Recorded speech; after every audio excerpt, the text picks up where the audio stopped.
Jesús entró en sábado a la sinagoga, como era su costumbre. San Lucas cuenta que se levantó a leer en la sinagoga de su pueblo, Nazaret, y que se le dio el rollo del profeta Isaías para hacer la lectura, tal como nosotros hoy en día tenemos lecturas seleccionadas de las Escrituras para cada fin de semana, que llamamos leccionario. Así también era en el tiempo de Jesús, solo que en vez de un libro llamado Biblia, tenían rollos de pergamino, con las escrituras de la ley, los profetas y los salmos. Ese día tocaba el pergamino del profeta Isaías. Y ahí leyó Jesús lo que hoy conocemos como Isaías 61, versículo 1 y 2. El pasaje decía, entre otras cosas: El Espíritu del Señor está sobre mí, por cuanto me ha ungido para dar buenas nuevas a los pobres. Y es que después de que él fue bautizado en el río Jordán por Juan el Bautista, y después de haber sido tentado en el desierto por Satanás durante 40 días, Jesús vino de regreso a Galilea predicando el Evangelio del reino de Dios, diciendo: El tiempo se ha cumplido y el reino de Dios se ha acercado. Arrepentíos y creed en el Evangelio. Y Jesús reafirmó eso con sus paisanos cuando leyó ese día: El Espíritu del Señor está sobre mí, por cuanto me ha ungido para dar buenas nuevas a los pobres. Y tras lo cual añadió: Hoy se ha cumplido esta escritura delante de vosotros. Como diciendo, esta profecía de Isaías hoy delante de ustedes se ha cumplido. Yo, Jesucristo, soy vuestro buen pastor. Arrepiéntanse y crean las buenas noticias que les vengo a predicar. De esta manera, el Evangelio de hoy nos presenta a Jesús en su oficio de predicador de la gracia de Dios, de profeta, enviado y ungido por Dios con esa misión. En su bautismo, Jesús fue ungido públicamente delante de todos como pastor de Israel, como el escogido de Dios para anunciar las buenas noticias del Evangelio. En su ordenación e instalación, podríamos decir, hecha por Juan el Bautista, la Trinidad en conjunto estuvo presente. El Padre dice: Este es mi Hijo amado, en Él tengo complacencia. Y el Espíritu Santo descendió en forma visible, en forma de paloma. Y el sermón inaugural de su ministerio terrenal, Jesús lo predica precisamente en su pueblo, con su gente de Nazaret. Este es el mensaje de su sermón, precisamente ante esta congregación. El Espíritu del Señor está sobre mí, por cuanto me ha ungido para dar buenas nuevas a los pobres. Y como ven, queridos hermanos, el pasaje del Evangelio de hoy tiene una clara conexión con la doctrina del llamado y del ministerio pastoral. Cada cristiano es un testigo, enviado por Cristo. Vosotros sois mis testigos en Jerusalén, en Judea y Samaria y hasta lo último de la tierra.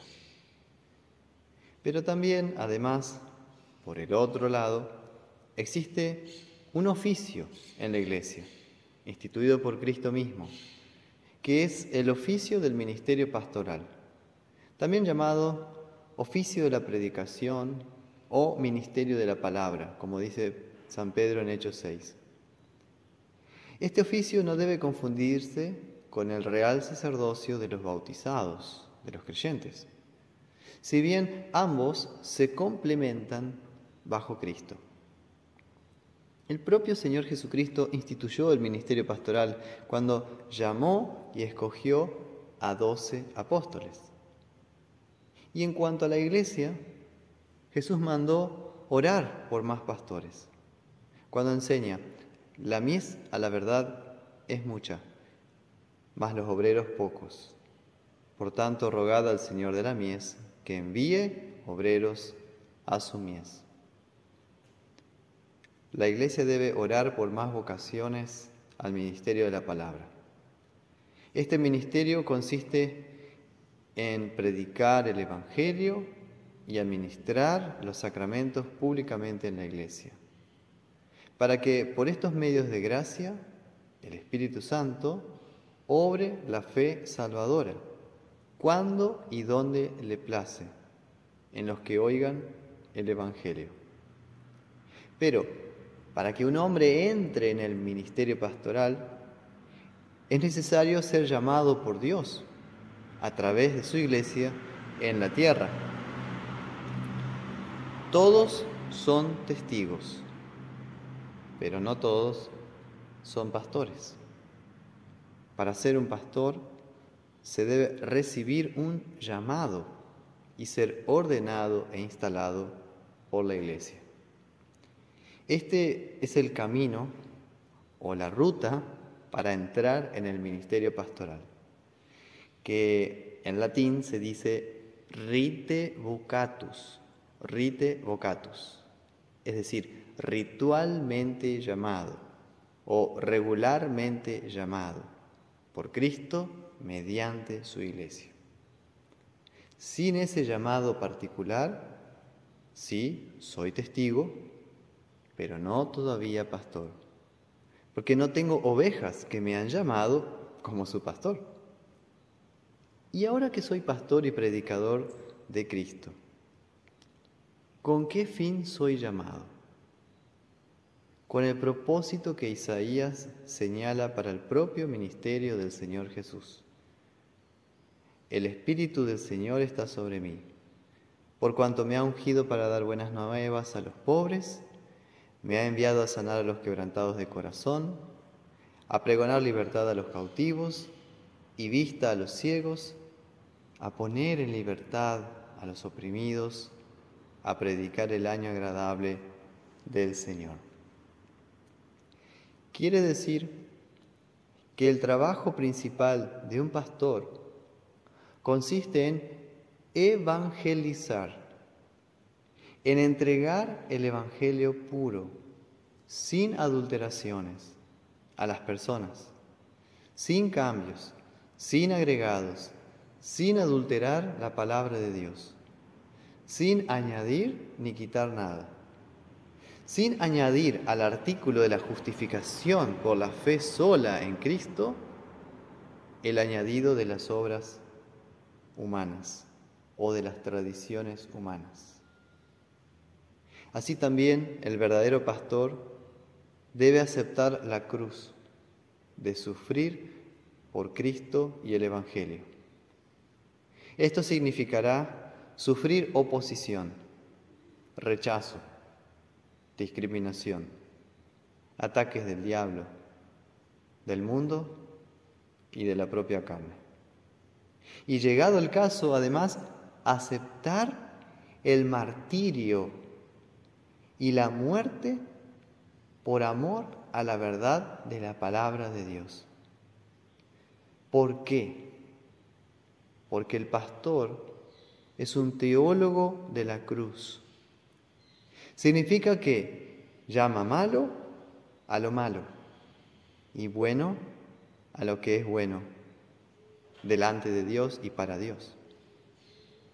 Por eso es necesario que el pastor esté seguro, afianzado en la certeza de que fue realmente llamado por Dios, para que pueda cargar y aceptar esta cruz, que fue llamado mediante su parroquia o congregación. Y por eso este oficio no es para cualquiera, porque es riesgoso, porque implica preparación, estudio, meditación, oración y sobre todo amor por Cristo, su palabra y la Iglesia. El pastor luterano es teólogo de la cruz, porque considera a la cruz de Cristo como el centro de su teología. Porque en la cruz sucedió la reconciliación de Dios con el ser humano. Porque allí el Padre sacrificó a su Hijo único por los pecados nuestros, por los pecados de toda la humanidad. Y esto que les digo es un escándalo para nuestra razón y para nuestra carne. Pero es la verdad. Nuestra deuda con Dios fue pagada por Cristo, el Cordero Pascual, con su sangre inocente. Y esto escapa a toda lógica humana, pero es ciertamente la verdad revelada en las Escrituras. Así, porque Dios es justo y amoroso a la vez, hizo un feliz intercambio para nuestro bien. Jesús asumió nuestra culpa para que Dios nos perdonara, nos diera su gracia y paz. Un perdón que fluye de Dios hasta nosotros a través del costado traspasado de Cristo, crucificado y resucitado.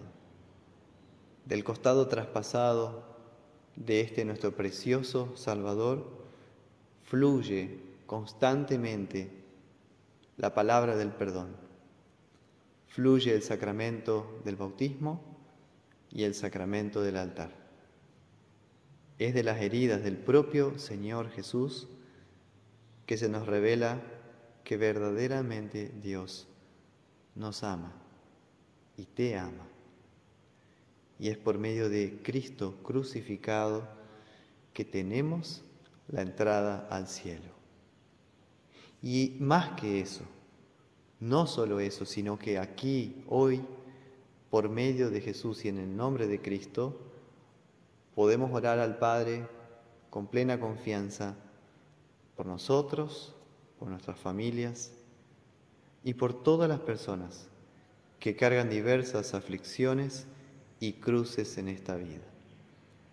Así, toda la Iglesia como cuerpo santo en el Señor y cada miembro del cuerpo de Cristo en particular, cada bautizado, cualquiera sea el lugar que ocupa en este cuerpo, sabe que no está solo, no está sola, sino que es parte de la comunión de los santos, un hijo bautizado y amado de Dios, enviado a comunicar, a compartir estas buenas noticias de Jesús a los pobres de este mundo. Un mundo que busca a tientas a Dios, pero sin encontrarlo. Un mundo perdido en oscuridad porque está ciego. Somos enviados como cristianos, entonces, a partir de la fe, a sanar a los quebrantados de corazón, pregonar libertad a los cautivos y vista a los ciegos, a poner en libertad a los oprimidos, a predicar el año agradable del Señor. Por eso es una cosa sin sentido esperar llegar a tener un año jubilar, sancionado por este o tal cual Papa, o en este u otro año, con el fin de que un cristiano pueda ganar una indulgencia y así ser libre de sus pecados y del purgatorio. Eso no es más que un invento humano que se opone al Evangelio de Cristo. Por eso debo denunciarlo. Se opone al Evangelio de Cristo. El año del jubileo en el Antiguo Testamento era el año cuando se cancelaban las deudas y todas las posesiones retornaban a sus primitivos dueños. Así también fue Cristo quien canceló nuestra deuda con Dios. Entonces, aquel que está justificado por la fe en Cristo, que confía en Él y en su obra redentora, está bajo la gracia y el favor de Dios. Por la fe vivirá. No tiene más deudas pendientes con Dios. Por la fe en Cristo, solo por la fe, estamos bajo el año jubilar, bajo el año agradable del Señor. No necesitamos indulgencias, ni peregrinaciones, ni rosarios, ni ayunos, etc., para ser salvos. Lo que necesitamos, sí, cada día como bautizados, es vivir en arrepentimiento diario, en confesar nuestros pecados, en perdonarnos y en crecer en aquel que derramó su sangre preciosa por nosotros. Mantenerse en la fe bautismal y perseverar en Cristo y su palabra. El Evangelio de Cristo ciertamente indignó, ofendió a su audiencia aquel día en la sinagoga, porque sugería la inclusión de los gentiles en la salvación que traía él como Mesías. Jesús dio el ejemplo de cómo Elías, con la viuda de Sarepta, y Eliseo con Naamán el sirio, fueron profetas enviados por Dios para comunicar su gracia afuera de Israel, a los gentiles. Y fue por eso, por predicar esta sola gracia, también para los gentiles, que todos en la sinagoga se llenaron de ira contra Jesús, lo echaron fuera de la ciudad, lo llevaron hasta la cumbre del monte sobre el cual estaba edificada la ciudad de ellos para despeñarlo. Mas él pasó por en medio de ellos y se fue. Cristo no discutió con ellos, no se peleó con ellos, no planificó una venganza contra ellos. Solo se marchó de Nazaret y siguió predicando a otra gente. Él ya había anticipado esa reacción cuando dice: ningún profeta es aceptado en su propia tierra. Así, hermanos, vemos que el evangelista San Lucas pone en el comienzo de su descripción del ministerio de Jesús, aquí en Lucas 4, el rechazo que sufrió en Nazaret. Y que con el mensaje de gracia que Jesús trae, se inaugura ya la perspectiva futura del Calvario y de la cruz. Así también sucederá en la Iglesia, con los pastores que de verdad predican a Cristo. Entonces, no nos incomodemos, ni nos angustiemos, aunque haya quienes se escandalicen cuando predicamos fielmente la palabra de Dios. Para unos, Cristo y su Evangelio seguirá siendo motivo de escándalo y de vergüenza, y para otros, su Evangelio será inaceptable, una locura. Siempre habrá, a pesar de todo, también una iglesia fiel, con pastores fieles, como dice San Pablo en Romanos 11:5. También, aún en este tiempo, ha quedado un remanente escogido por gracia. Siempre habrá, como nosotros, quienes se congreguen y crean la palabra, así sean judíos como griegos, de que Cristo crucificado es poder de Dios y sabiduría de Dios. Que la gracia del Señor Jesús sea siempre con ustedes. Amén.